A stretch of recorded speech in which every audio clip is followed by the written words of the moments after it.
And welcome to the High as Fuck podcast with your boy Joe motherfucking Cool and your boy Matt Jackson, aka Joffrey Killer Baby. And on this edition of the show, or this monthly edition of the show, it will be themed around fall-y November vibes, October vibes. Of course, we already did October, but coming into November, we've got November vibes, like Fall Brawl, 1998. We did November to Remember. We're going to be talking about today on this show. But today we're talking about Fall Brawl 98. That's exactly what we're talking about today. Hey, boy. Yeah. 1998. Uh-huh. So, and it's the War Games is on this one. There is a War Games match. Which we thought, I thought was like, we both actually thought this too as well, because Survivor Series is coming up this month. The 26th, I believe they said it was. And it's a War Games happening first time ever on Survivor Series. So I'm kind of excited. I'm just as excited as I was when NXT first debuted their War Games. I love that Triple H is bringing back old school shit from childhood. This Triple H thing, man. Yeah. It's like, I'm gonna say this on the program today. I'm gonna say this, but in like the funniest, non-serious way. It's getting out of hand. What? It's getting out of hand. It's out of control. The Triple H things that Triple H is magically deliciously bringing back. Triple H is it's out of hand in a good way, though. Most people's like, "Oh, this is out of hand. You have got to stop this tyrant. This has gone on too fucking long. We got to stop this." But in this case, that was Vince. Yeah, that's gone on too long. But in this case, it's like he's laying it on thick, though, with everything that's happening with Bray Wyatt. We have LA Knight being called LA Knight instead of whatever his name was when he was having the guys come out there fashion, getting in. Yeah. I didn't like that. But now we got people coming in and they're going back to their old names, like Austin Theory is Austin Theory now, and not Austin, or just Theory, I mean. So, little changes like that with the Triple H era, I'm loving it, and he's bringing back so many names. So keep that shit up, Triple H. Like, Karrion You'll Kross. never hear this, but Karrion Kross. Keep doing what you're doing. Yes, definitely keep going on. So you got a Renaissance fair you're going to Sunday, and that sounds very interesting. Mm-hmm. It's like knights, the round table type deal. Yeah, there's some of that, some pirates, some fairies. You know. Wow, it's like everything. Yeah. And our friend Pam is going to be a vendor down there. No, it's a different. Oh, it's a different event? Yeah. Oh, okay. So y'all going to... There's an event tomorrow. Oh, tomorrow. That's why you called me Pam off is going to Sunday. And then I've got an event on Sunday. Okay, so when you said Sunday, it threw me for a loop, because I was like, wait a minute. I thought she had this thing on Saturday where she's a vendor selling her jewelry that she makes. Yeah. And I remember one weekend she went down there and did it the first time she did it. And she made quite a penny. Let me tell you, she made like, I'm just going to say hundreds of dollars. But it was good money right there, man. It was like, I'd say, close to halfway to $1,000 in one day. So, I mean, she banking in sometimes if she does it right, or if the day's right, the right customers come through, I wish she had a website up, but as soon as she gets a website up and going on, we will be starting to get, we'll be not sponsored by her, but we will promote her stuff as a sponsor-esque type deal. But, so, the docket today. The docket for today is Halloween Havoc. No. Fall Brawl. Yeah, Halloween Havoc. We're going way back on the old High as Fuck podcast. Fall Brawl 1998. We're like on last month. We are the High as Fuck podcast. Yeah. Don't forget that. Now we're bleeding shows in together. Fall Brawl 1998. 98 or was it 99? 98. Okay. And I just like to point out that the first thing I did was I spelled Fall Brawl wrong. I didn't put an L. What was it like? It's Fall Brawl. Oh, with just a W? With just a W. Wow. So, we're like in a world where we never had school at all. There's no school. It's just stoner education today on the program. Yeah, so new spelling of Brawl. New regime, apparently, It is too. BRAW now. Yeah, new regime now. Yeah. Well, new regime? New regime, because something just happened where Yes. I'm lost now. Lost in the smoke. Okay, so usually we talk about the intro. It was a little bit of one. Yeah, that was a small intro. It would have got you hyped. Yeah, because you're seeing Sting's face, you got Lex, you got, Lex over there flexing, you got whatever else you got. It showed us the pretty babies. It showed us everybody that we needed to see to pump us up and get us ready for this paper. Big Papa Pump. Yeah, Big Holla, Papa Pump. if you hear me. His potato having implant, some bitch in himself. But we'll get to Dave Scott Steiner later on. Well, I don't know. He's somewhat He at the is beginning later of he's some point in this program here. Pretty early. Yeah. But yeah, it's the season for Fall Brawl. So it was really just a basic intro that showed us everybody we it needed was to really see. quick too. Didn't show Really much quick. of the actual storylines that are going on. Nope, But none of that. no. And then you had like a little bit of the Fall Brawl logos too, Yeah. right? Yeah. And then we had Tony Schiavone Tony Schiavone and and Mike the Professor, Mike Tenay, Yeah. and Bobby the Weasel Heenan. Bobby Heenan. He's a part of the Weasel. He's part of the Weasel family that we found out. I will say I probably looked it up. He's part of the Weasel family. one of the greatest commentary Cornbread. teams in the entire fucking world. You got to think about it. There's three of top. And then include Michael, or not include Michael. Include what's his name? Tony Schiavone, No. Bobby Heenan, the Weasel. God, no. Somebody damn superstar Billy Graham. I mean, superstar. Include Gene Okerlund in Oh, it, mean and you've Gene. got the entire best. Oh yeah, fucking that's it team. right there. You're done then. Show's over, man. You got Mean Gene in the house. Mean Gene, Fucking Mean freaking Gene. Tony Schiavone, Michael Buffer. Michael Tenay, and Michael Buffer's in this as well. So I mean, that's later on in the program. Much later on, but still, the star power just off announcers, and then our referees were Nick Patrick, and then Ric Flair wannabe Charles Robertson. My favorite, Charles Yeah. Robinson. Yes. So, and then if you've already seen 98, then you know of other stars like The Warrior and Hogan's and the Sting Red and Black, which was a really cool. That'll be look, later. of course. But when we get just there. knowing that, and then just knowing that you have a War Games to look forward to in the main event, right? But Everybody should be hyped for this pay-per-view. all these matches before that, just kind of like literally from little to big. Yeah. I thought Yeah. as it progressed. It was a good And that's a match progression. That's what it booking. should have been. Yeah. And I feel like They booked this match card exactly, expertly how it should have been. I think so for the most part. Yeah. Because the first match, I mean, I can't right off the head think of who the first one was, but I knew First match. I was getting ready to announce that because we're going into it. Yeah. Disco. Disco. That's right.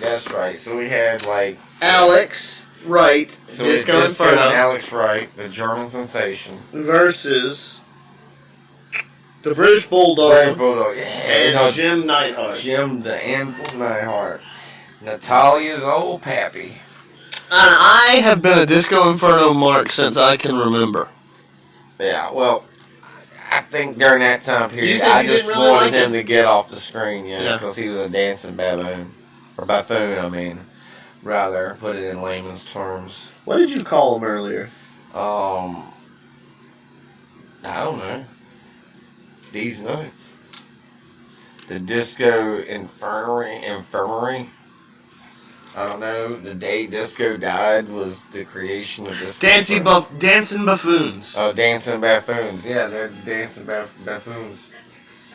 And this is the type of tag continuity that you're going with is people that kind of resemble each other, but not. Like they have the same basic thing going on. And so I got a little bit out of that. Because they both danced and had their little sexy moves and whatever they had going on. Because Alex Wright was a sex symbol in his own head. Of course, growing up, I saw that. You saw the sex appeal, and what he was trying to, portray and make you believe that he is. When the whole time he's not that. I mean, I can see it. I can see he's a woman's cute opinion. Guy. I can see a woman's opinion going, that guy's pretty good looking. I can see it. It's like saying Eagle of Dragunov's hot too. I mean, they've got this weird mystique. We even talked about later. They got this good look about them. Later, we talked about Juventud. Juventud was a little that's a gorgeous man. Yeah. That's a gorgeous man. I am not scared to say that. He's like this little tiny, like... Oh, and Scott Levy. I mean... Yeah, Scott Levy, yeah. Or Levy, yeah. How do you pronounce it? Raven. For all you peasants. No, I'm just playing. But yeah, with Raven, especially in this time period this year, this 1998, 99, he had a great, everything was going good for him then. Especially when he broke into WWE later on with Raven. But now we're getting off the horse with the Raven thing. Okay, so we talking about Raven. We got Bulldog and Wright starting the match. Yeah. And it was okay. They started the match in the corner. They flipped each other around, did a reversal, beat each other up a little bit. So one side of the tag team is just lopsided as hell. It's like a dog with one ear. It's like... Right, and you got the British Bulldog and Jim the Anvil Neidhart, these huge beefcake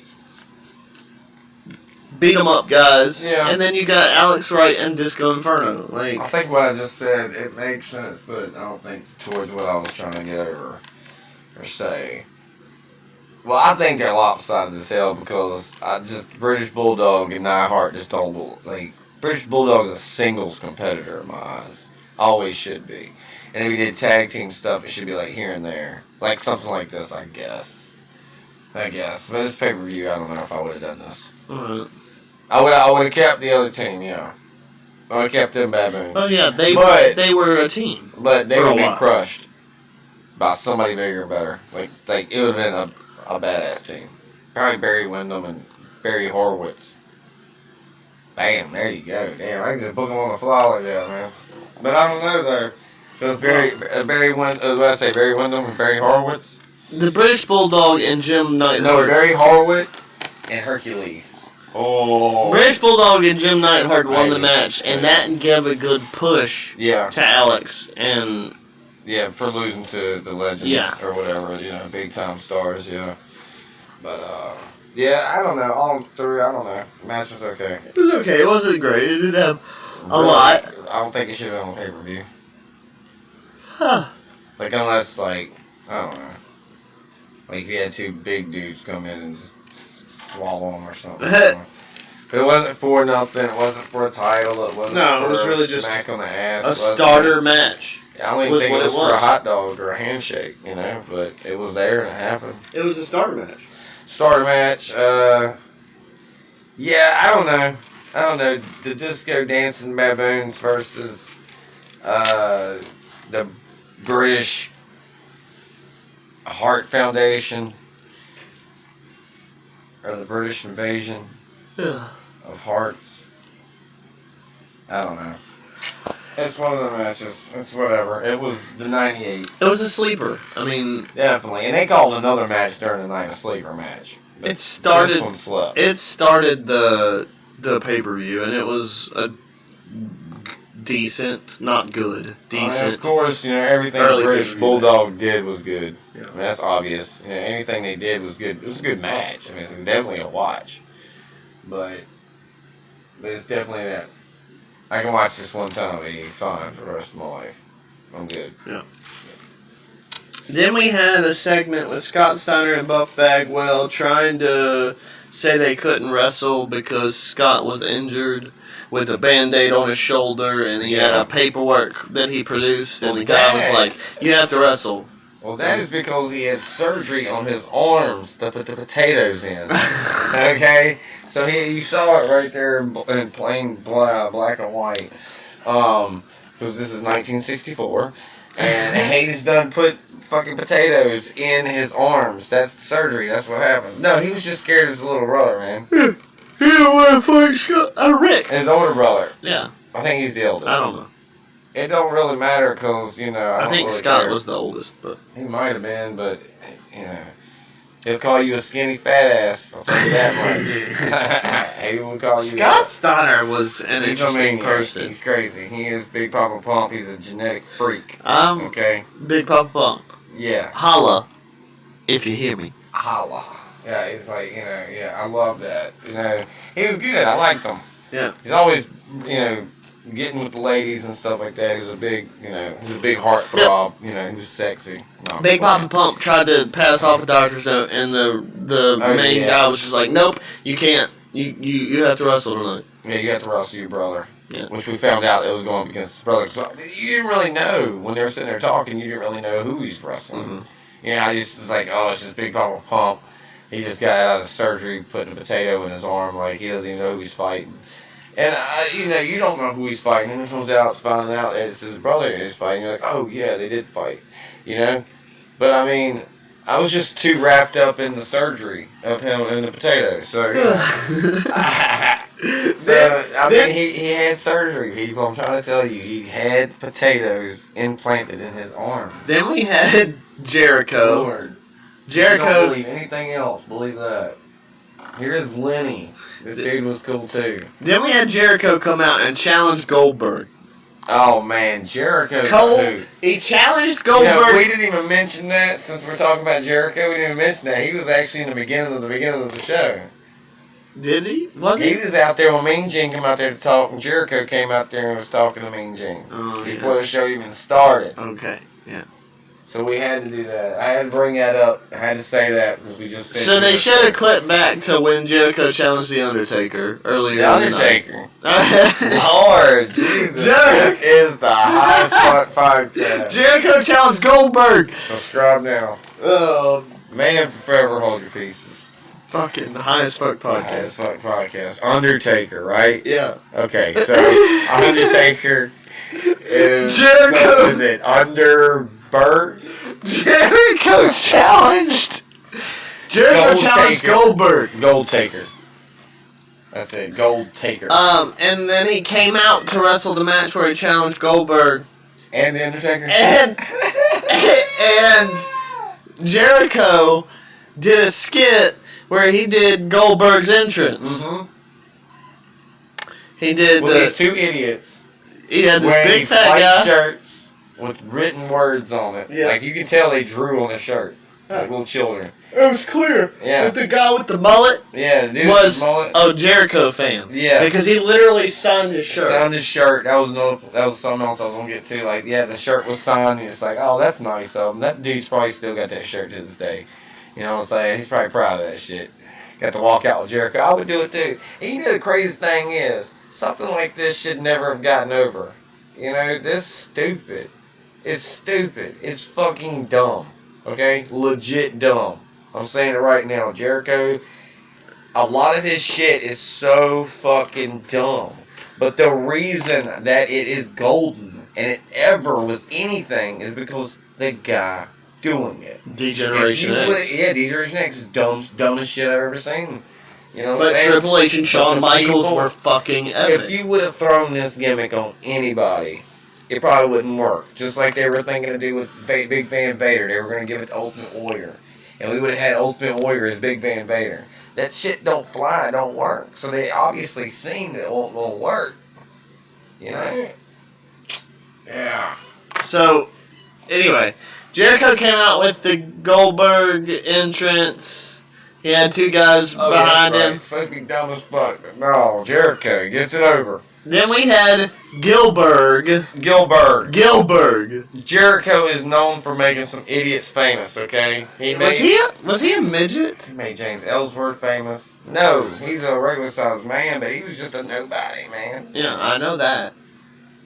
But Straight kicked him out of obscurity. A tiny man came out dressed like Goldberg. He was small. Kind of thick.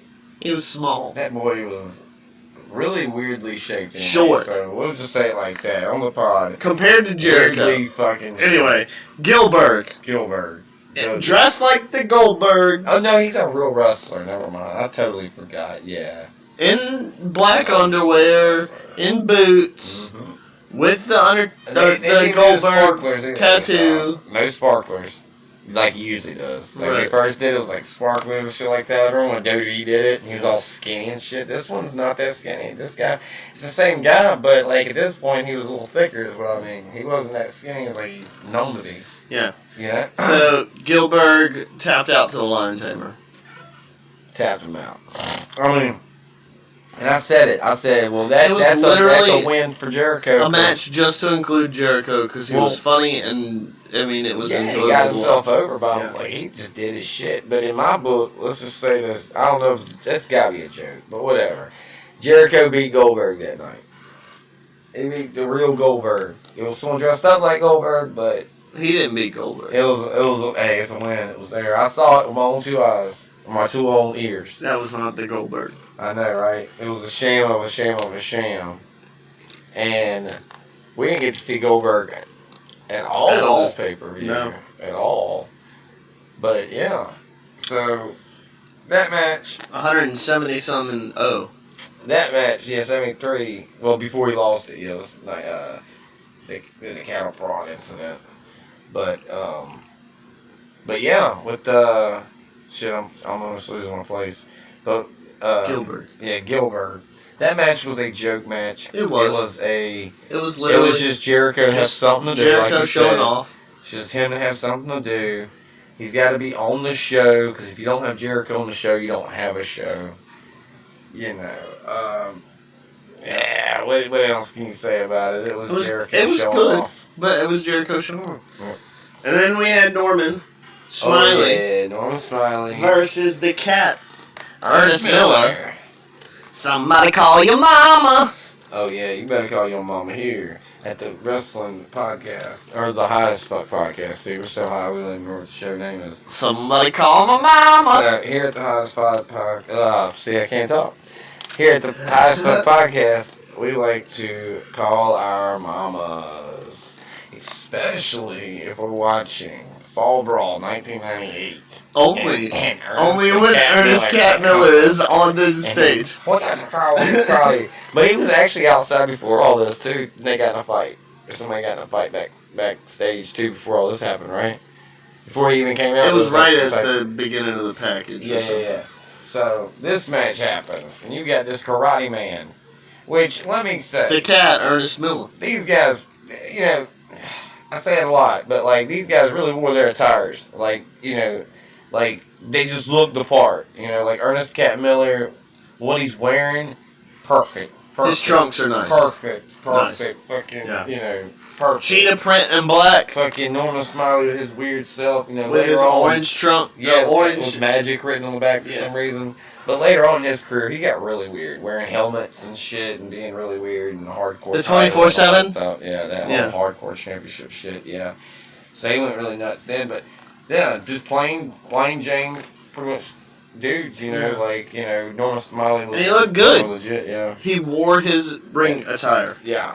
I would have to say that. And that was, I guess that's Cat, because the Cat was in such good shape.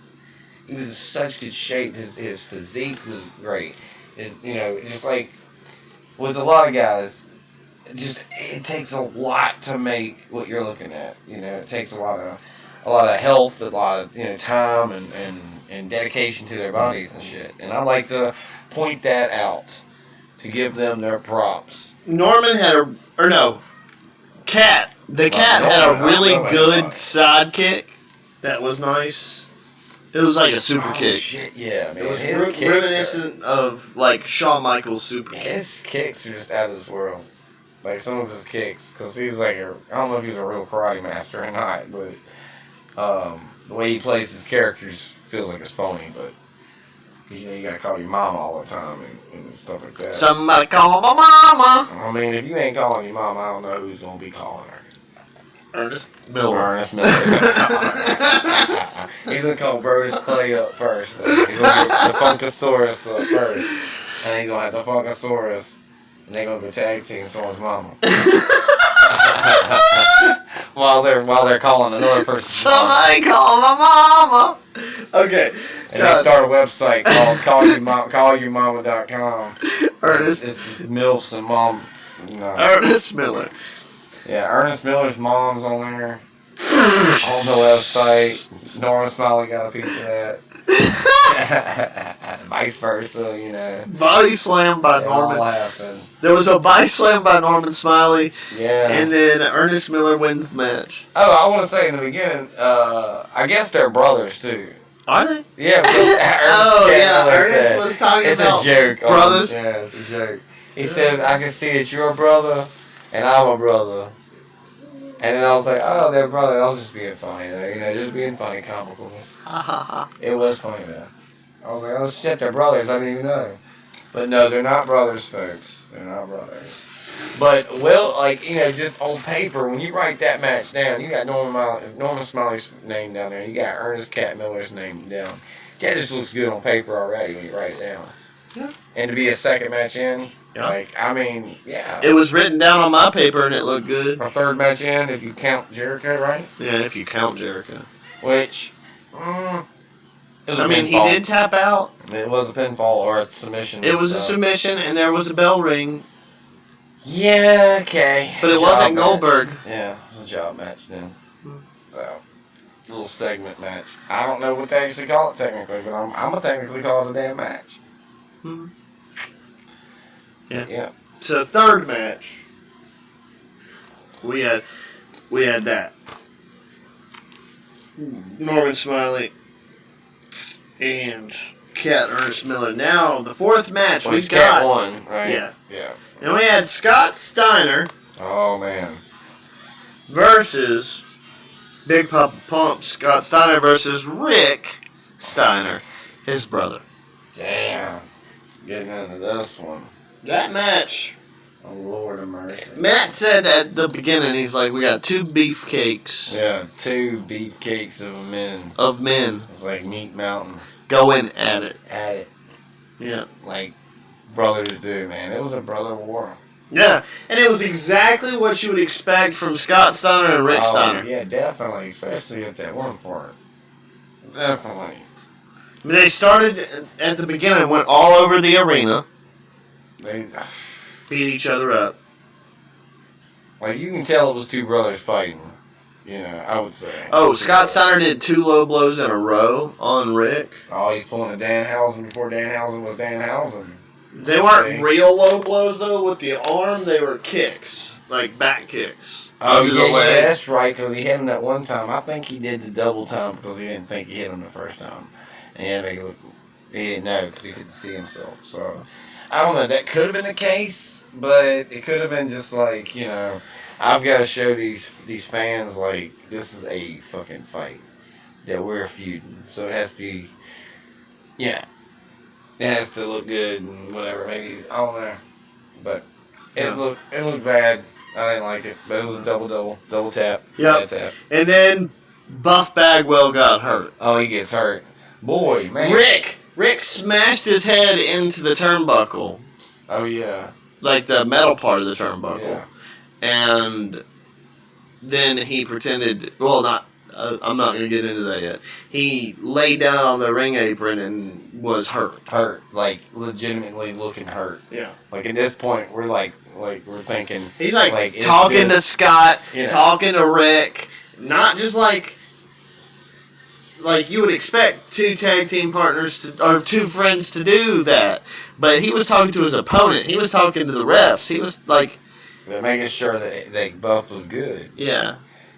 Oh, man, this is crazy because this is some good shit right here. And it was a good 5 minutes. Because this part from Buff Bagwell on until they stopped the match, right? They stopped the match after they're slowly putting them on there, and we're sitting here saying, like, this could be real, you know, at this point in time. Like, I haven't heard anything on it was real. Any podcast or anything like that yet. I've not heard anything if it was real or not. Or we were questioning. We were questioning if he was actually injured. Like, I don't know. I've not heard anything. We didn't see the X, but that doesn't mean that we didn't. We just didn't catch it. But they're slowly doing the whole EMT thing, putting them on the gurney and taking their time. And you're thinking, man, if you're taking that long of time, and this is like, it's starting to just seem like it's real. And, like, they take him all the way to the ambulance. They put this motherfucker in the ambulance. And Scott climbs in the ambulance with him. Yeah, and Scott gets in there with them. Like, they're getting ready to take off and go to the hospital. Yeah, with Buff. And next thing you know, they're walking away. Ricky old Steiner is walking away. And then Scott comes out the back of the ambulance and starts attacking his brother again. Starts to fucking fight all over again. Did that start the match over? And did it continue at that point? Or was it just a little bit of melee pull apart? That's what they were calling it. Because they pulled them apart. So it was a pull apart at that moment. And they got them, stabled. And there was nothing else after that, right?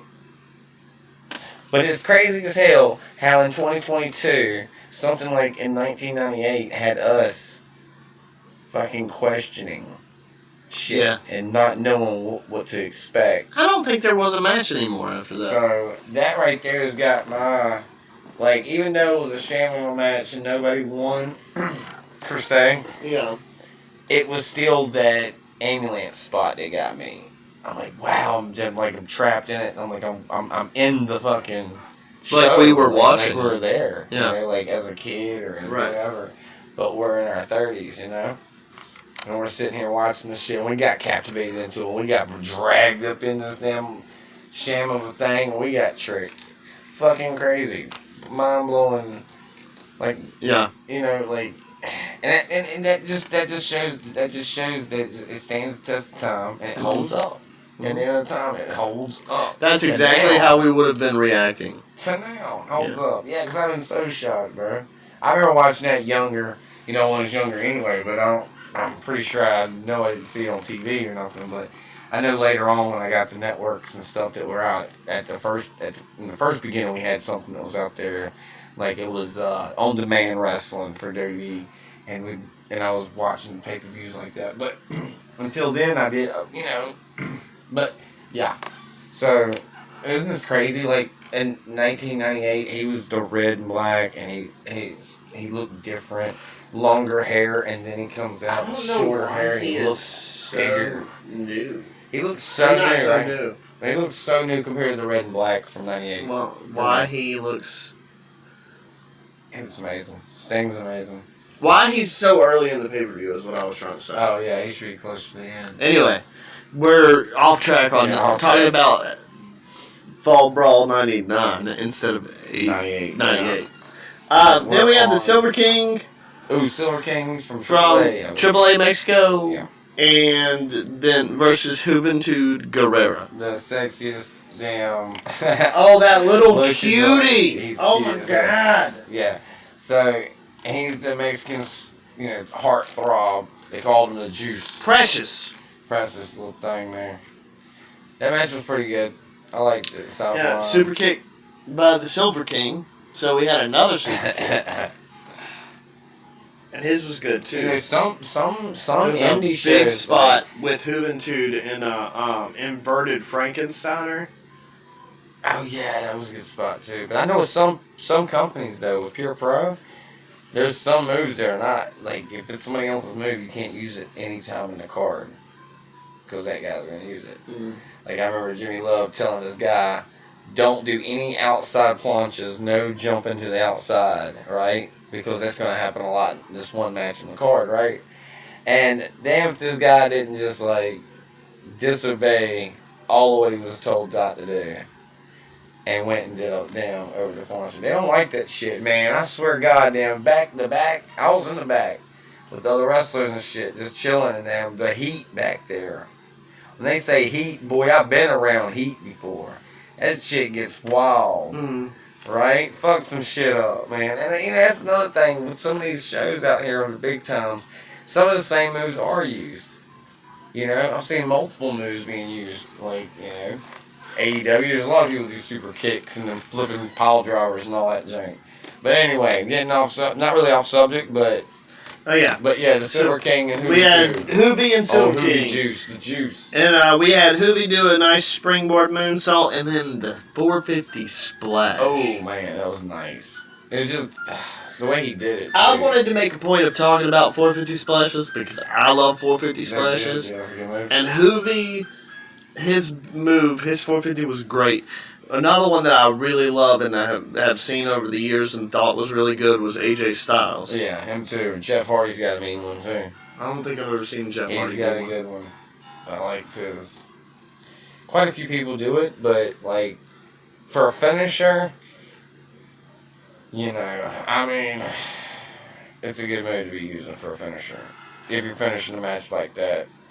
Because I mean, once you find a finisher, go with it. That's all I gotta say. Go with it. Like, if you find something that meets your criteria, like, there's one guy that's in my head right now, so I'm gonna speak on it, is Rob Van Dam's finisher. Rolling It Thunder? used to not be the frog splash. It used to be the split leg moonsault, right? That was his first finish. That was his finisher for a while. And his name used to be Robbie V in the beginning. Anyway, so, someone like Rob Van Dam there, sometimes you do have the wrong finisher. I think but he still uses the split leg. Yeah, he does. It's just not his finisher anymore. Rolling Thunder's signature. Yeah, I was gonna say. And the other one.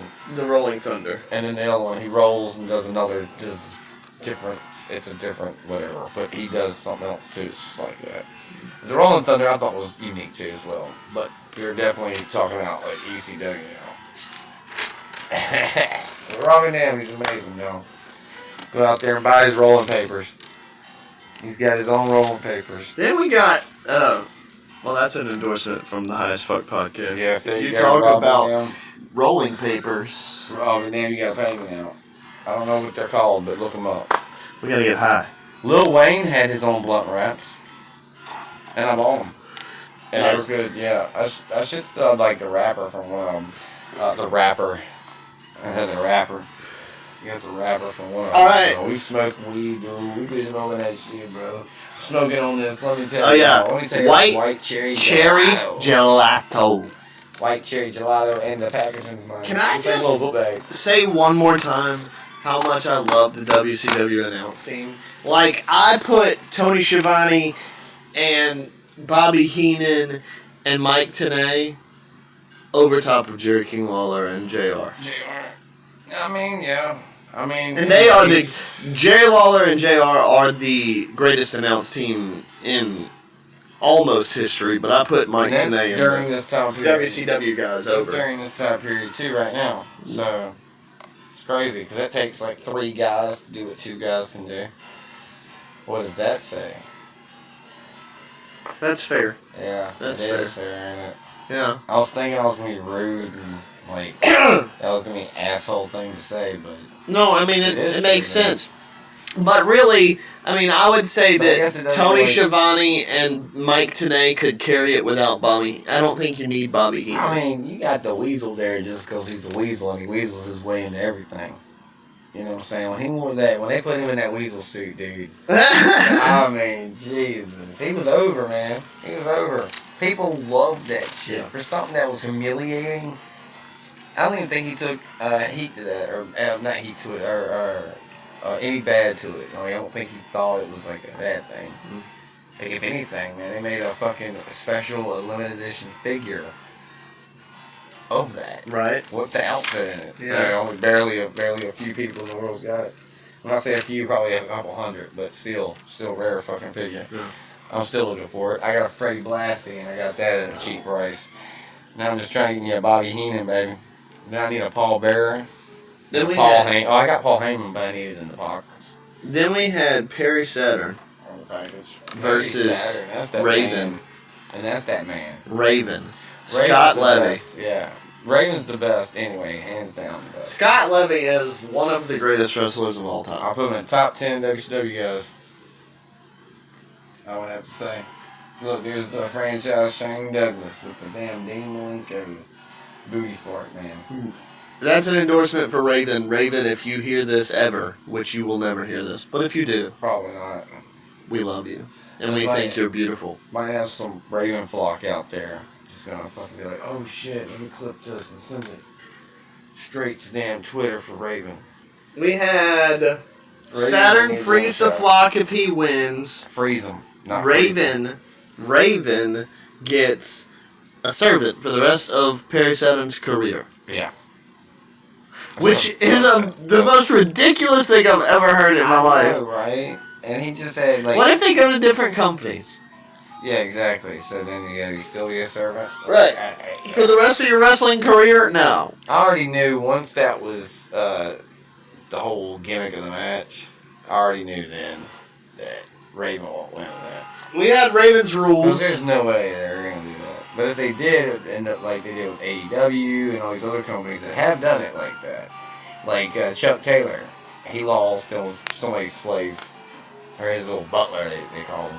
Jeeves. I think his name was Butler Jeeves or something like that. So they did Chuck Taylor, they've done it to other people. So, but it's kind of lame. It was a good match. Canyon was supposed to be handcuffed at ringside, and he was handcuffed at ringside. Yeah, they had to handcuff him so he doesn't get involved and stuff. Because who better than Canyon? Saturn kicked out of the Even Flow DDT. Even Flow. It was a beautiful Even Flow DDT too. By copyright infringements from fucking Pink Floyd. Not Pink Floyd. Whatever. I sound stupid right now. You do. Yeah. This is the highest fuck podcast. Yeah, Even Flow, yeah. Pearl Jam. No. Pearl Jam. Even Flow. Pay me, Pearl Jam. Pay me now. Copyright infringement. Yep, donate today. Alright. So, we had Saturn kicked out of the Even Flow DVT, and then picked him up in Death Valley Drivered him. Bam! Hit him with that DVD. Yeah. And the DVD. Saturn won the match. It was a good match. There was a lot to it there. There was a lot going on. Because we had the Ravens flock come out, Sick Boy comes out. Oh yeah, Kidman came in and tried to fight. There was no Reese at this point there. I guess Reese was gone by that time. I don't even know when Reese actually came in and did his thing. The Sick Boy and Riggs and Billy Kidman. Yeah. And all that. Mm-hmm. Which is...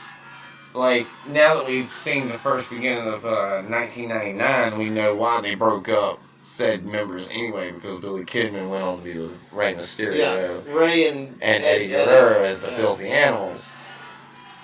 So, that was that on that. So that was a pretty decent match. I liked it. Yeah. I mean, Raven was in it, so anything he's in, I'm there for it. So. Then we had Dean Malenko versus Kurt Hennig. Oh, yeah. NWO White Kurt Hennig. This was the sleeper. This was really kind of lame. Drizzling shit. I keep telling Matt, and I know it's an unpopular opinion, and I know everybody hates me for it, I'm sure. Anybody that watches this show. But Bret Hart, he's great. He's really good at what he does. But he's boring. But he can't fucking talk. He's and boring. Dean Malenko's the same fucking way. But he's boring. I love him to death. But Dean Malenko is like one of the best wrestlers I've ever seen. Of all time. But he's just not good. Don't give him a microphone. None of these guys.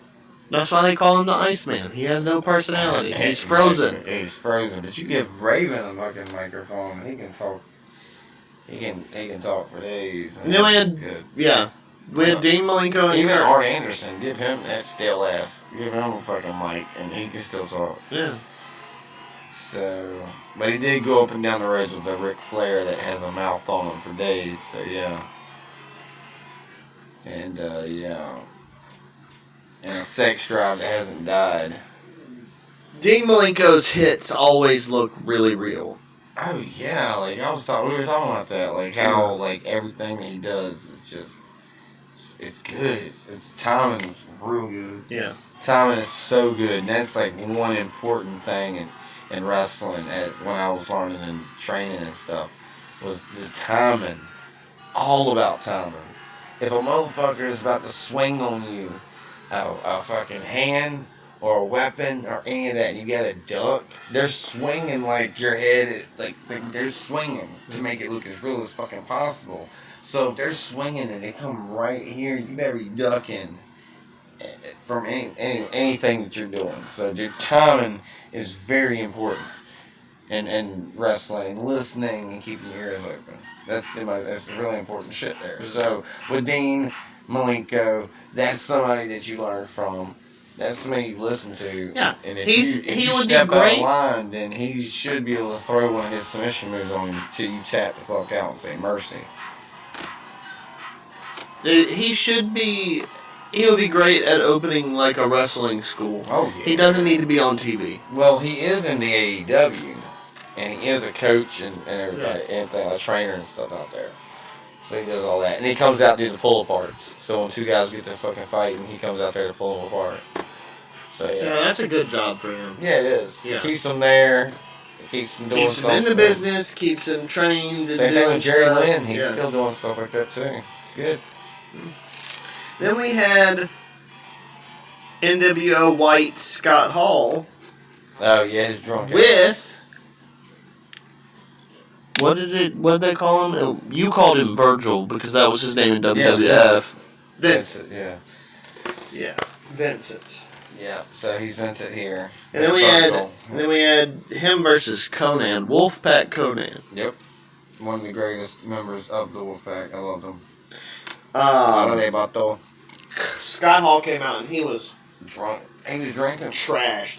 I say he was drinking and he was drunk, and I think for some reason I want to believe that this was real. There was something going on. He had a drink in his hand and it looked like a liquor drink, but we couldn't tell. He actually had the problems happening, and WCW were like, "Okay, we're gonna have you play this drunk gimmick," knowing think that's what it was. That sounds more real, more right. That WCW knew he had a drinking problem, and instead of doing something about it, made him play a character about it. Now That's fucked up. that sounds more real than that sounds like that's what it was. Yeah, I mean, it's real. But that's happened in wrestling before. Yeah. The Matt Hardy thing with Lita. They really were dating.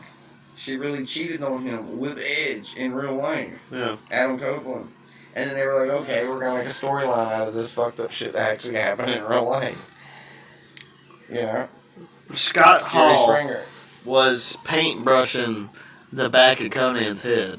Oh, just while he was drinking a drink. Yeah. Well, I don't know how much of the drink he drank during the match, but I know he was drinking some. He took a few sips. He came here out and there. with a They drink. came out of the ring to take drinks. Yes, that's right. Okay, I was remembering right. And Aces a drunk, you know, and damn. It wasn't man that had great a of a lot match. Man had a lot of problems. You know he's a juggalo. I did not know that. Yeah, he's a juggalo. He would have been a good clowns. person to team up with Vampiro. Yeah. Later and Sabu is too. Yeah. Sabu's a juggalo too. You surprised at how many wrestlers or that are down with the clowns enough to go and wrestle for them. Colt Cabana. Yeah. All kinds. All right. So we had a belly to back. You learned so much shit on this show. Belly to back superplex from Belly to back. Scott Hall Somebody off the top rope, off the top rope, that's right. and then Conan submitted Scott. I don't remember what he did. Well, of course, that was Tequila Sunrise, probably. Because that's one of his moves.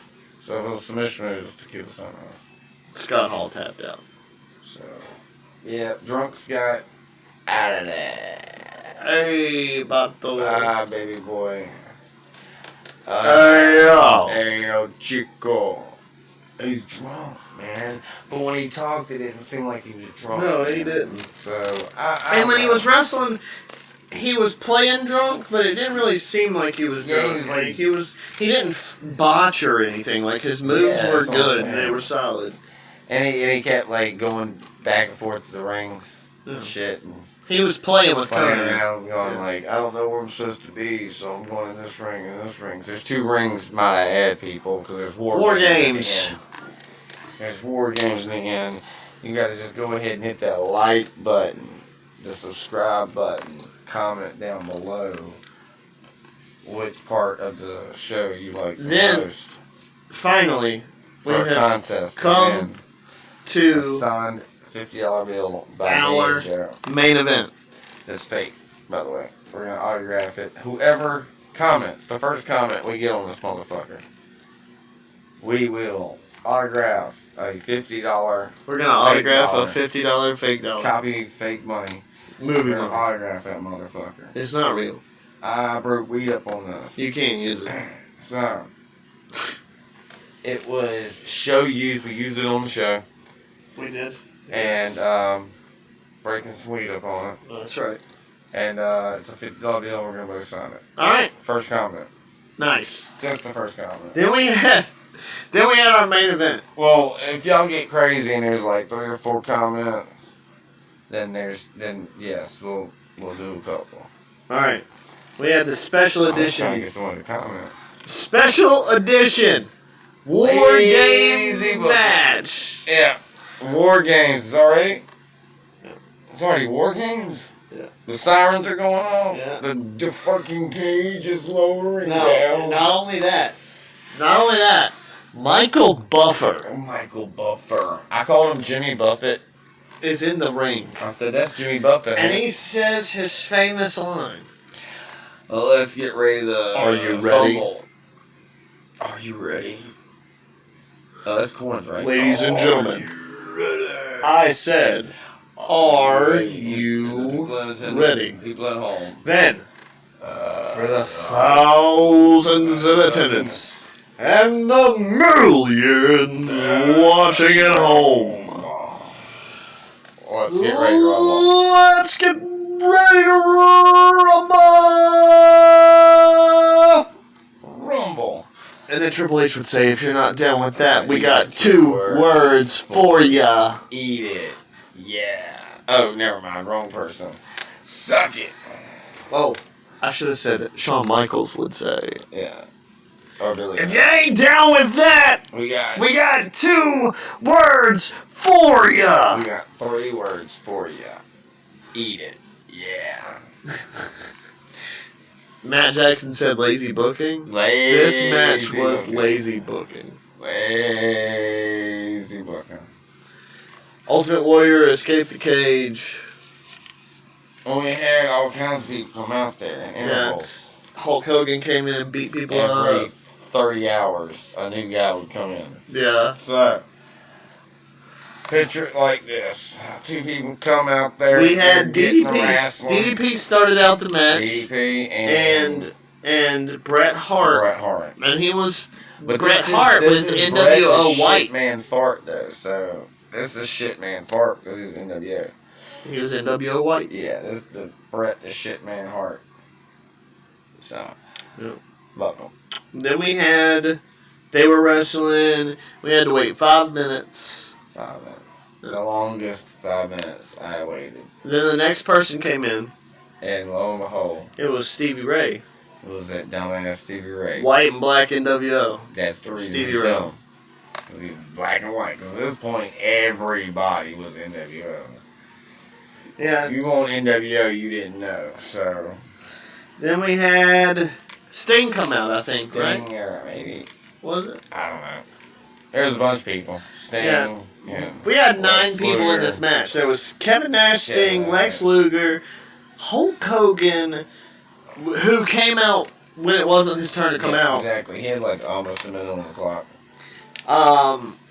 Stevie Ray, Bret Hitman Hart, DDP, the Warrior, Roddy Piper. Oh yeah, Roddy Piper. And the Warrior. Warrior doing his mystical stuff because in WCW they wanted him to be some type of entity or whatnot. Because I remember when he was debuting or whatnot with Hogan that he would appear in the mirror. Hogan's looking in the mirror and then there's Hogan and then there's Warrior in the mirror. And the next thing you know, he's like, Eric, you know, see this? And it's like, it's gone, you know what I'm saying? So they brought him in like a mystical apparition type deal. Like, I don't know, they had this whole mistake over the Warrior. They just called him the Warrior because Vince McMahon wouldn't let them use Ultimate Warrior because he created that. Whatever. But yeah, he has this whole like I'm Bray Wyatt type or Kane or the Undertaker deal with the fucking magic ones. Suspended belief type shit. Yeah. You know. And he has all the smoke. Yeah, Ultimate Warrior came out to the fake ring. Ultimate Warrior. Fake Ultimate Warrior. Yeah, that's he right. gets the beat down. You know it's odd because he got beat down quick. That wouldn't have happened if it was the real one. And then they took the jacket off, and Hogan was holding up the jacket after the smoke disappeared. There was more that came in there. There was more smoke came in. Yeah, then more smoke came in. Then it dissipated, and we got the real Ultimate. And then he comes in from the top or something. Oh, yeah, there was nothing. And then he ran down. Like he did in the WWE. Like an entrance, yeah. So he came down like an entrance light. Like a normal entrance. Which is good. I like the whole fucking smoke and mirrors or whatever you want to call that. Like, I don't know, the whole spookiness. The whole keeping it, you know, like this is a movie type deal. You know, all the smoke and all the fucking, you know, whatever. Yeah. I like shit like that, of course. I'm a Bray Wyatt fan. Right. So. Yeah. I don't remember what happened in the match. We also had Kane's and Undertaker's, so. We had a bunch of people coming in. It was all those people. Yeah. Wrestling and getting it on. Yeah. DDP won the match. DDP ended up winning, yeah. Yeah, after everything was said and done, it was just chaos, and I couldn't really see what was going on or tell anything. It was, DDP won, so then he gets an opportunity DDP at Goldberg pinned, at Halloween Havoc pinned Stevie Ray. Which we didn't watch 1988 Halloween Havoc, did we? 98? No, I guess not. That would have been something if we had watched 98 and then we watched 98 though. Yeah. We would have done it. And we're only doing Fall Brawl because it's fall. Right. This would have happened way before Halloween. So this would have happened a month before Halloween. Fall Brawls would have. But, I mean, it's fall and November's fall and so, boom, you know. And there's nothing to do for Thanksgiving specifically except for the Gobbledygooker. The Gobbledygooker episode. We will be watching 1990 Survivor Series when the Gobbledygooker was first appeared. And I'll probably have you watch, like, if you wanted to, before we actually watch that, if you could watch all the segments leading up to it. Like, if I could find it on YouTube or something like that, like, watch all the segments so we can talk about all the segments leading up to it and the hype and all that stuff, and then the whole Survivor Series 1990 with Gobbledygooker. And there's a cool story we're going to talk about The Undertaker. It's got a pretty funny story that I have about The Undertaker, and it's a real story, it's a true story. But, so that will be happening, and we'll be sitting down to record that the Sunday before Thanksgiving, or whenever we choose to. But, and that's what we're going to be doing for Thanksgiving. We've got that coming up, and then we've got the real Survivor Series with War Games that we will be checking out. Yeah. For the first time being Raw and SmackDown. It would be cool if NXT was to, have a match too there, since usually War Games is NXT stuff. But, well, it's not really as WCW, but now NXT pretty much has it, and now through the new WWE Triple H thing, it's, now they're doing different things, and I don't know, it kind of feels like bragging rights, like the pay-per-view bragging rights, the way it looks, the way the logo looks, like it is War Games, but it's kind of like giving me bragging rights type vibes or whatnot. Right. But I'm really excited about that Survivor Series. I'm excited about sitting down and watching 1990, because I don't really remember a lot about that, and I remember Gobbledygooker, of course, cracking their egg and whatnot, but... Alright. Well, this has been... And we got turkey to eat and all that stuff. Man, they got a big old turkey today, man. You spend $30, you got a big turkey for a cheap-ass deal or something like that. So go get your fucking shit's food line, boy. Go get your $30 worth of groceries. Get you a big, fat, honking bird for your daily feast. Then listen to our podcast. And listen to the podcast while eating said feast. Or if you're driving home for the holidays, or for this holiday, and you need something to listen to, well, we're right here. Well, you have already been listening to it. And all that I'm saying right now is at the end of the video. So, or check out another one. We do shows. We have started doing this High as Fuck Wrestling podcast where me and Joe sit down highly high. And we watch, what we've been doing is old school stuff. Yeah. And we do spotty daily stuff that's in real life, like the pay-per-views. Current events. Current events. Sorry, I can't think. Current events like, upcoming pay-per-views, predictions and stuff like that. But right now on the High as Fuck podcast, that is what we're doing. It's old school stuff, and I think we're going to kind of keep it like this. And have those random... It takes me back, because I love the old school stuff, and I know Matt Jackson loves the old school stuff, so... And, of course, we weren't around to be able to watch these and review them as they were happening anyways, so I felt like, I know everybody's doing them, but if you like listening to us talk, it's awesome. And plus, listening to multiple people podcasts are good because you get multiple opinions, multiple feedback, multiple thoughts and opinions, and all this other stuff. And with our podcast specifically, you get both of that. And more. Both of our opinions. You get dumb stuff that I say, and you get dumb stuff that we say, high moments. Uncut podcasts. This is a straight sit down. The intro happens, and as soon as I say we are out of the building, or whatever, it's uncut. It's fucking straight documented. It's live but not live. Live but not live. No cuts. No fucking editing.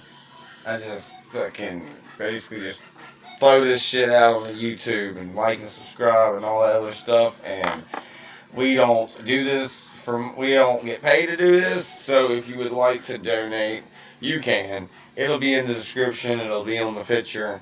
It'll be Cash App, JF, Killer. And that is the first three letters big and the rest of them small. But JFKILLIH. This has been the High as Fuck podcast. With your boy, Matt Jackson. And your boy, Joe Cool. And we are like Elvis Presley. We are out of this motherfucking building. Bye.